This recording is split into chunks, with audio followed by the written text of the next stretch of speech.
የሹርባው ትንቢት።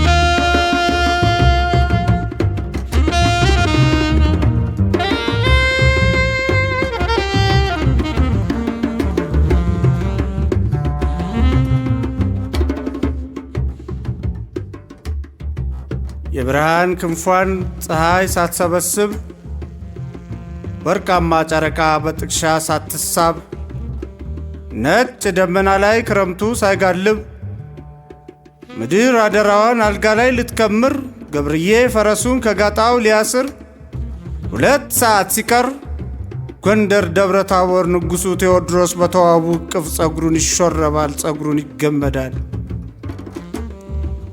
ሚስቲቱ ተዋቦ የጸጉርህ ብዛቱ የአብዛኛው ንጣቱ ያንዳንዱ ክስለቱ እያለች አንዱን ከ3 ከፍላ 14 ቦታ ላይ ጸጉሩን ትገምዳለች። በእርግጥም ሰውየው ተስፋ መቁረጥ ፈቶት ሐዘን አንጨብርሮት የነበረው ጸጉር በአንድ እንዲታሰር የመይሳው ምልም 14ቱን በአንድ ለመጠቅለል ነበር።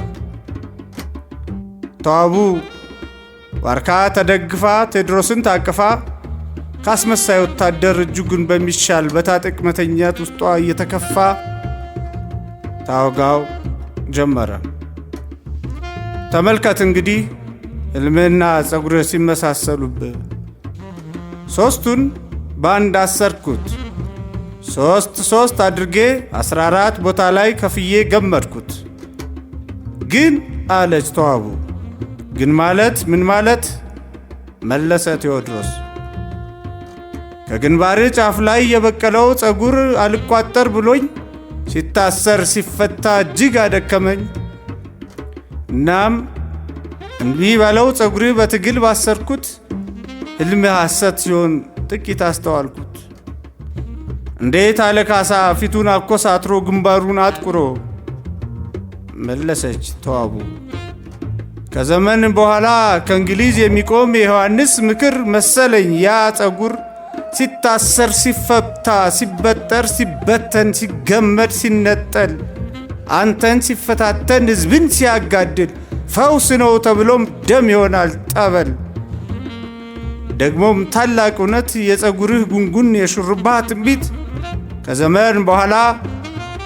ከዘመን በኋላ አንድ እየፈረደ አንድ እየነደደ ዕውቀት እያገደ እልፍ እየማገደ የደመራን ክምር የችቦውን እስር የብርሃኑን ጸዳል አመድ አድጎ የሚያስቀር 14ቱ ግማድ እንዲሰባበሩ ወይም ልዩነቶች በቂም እንዲቀሩ በልጁ ወገብ ነው የዮሐንስ ምክሩ አለች።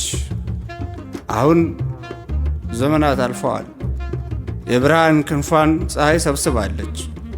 ወርቃማ ጨረቃ ከጥቅሻ ጎልታለች። ቴዎድሮስ አሸልቧል።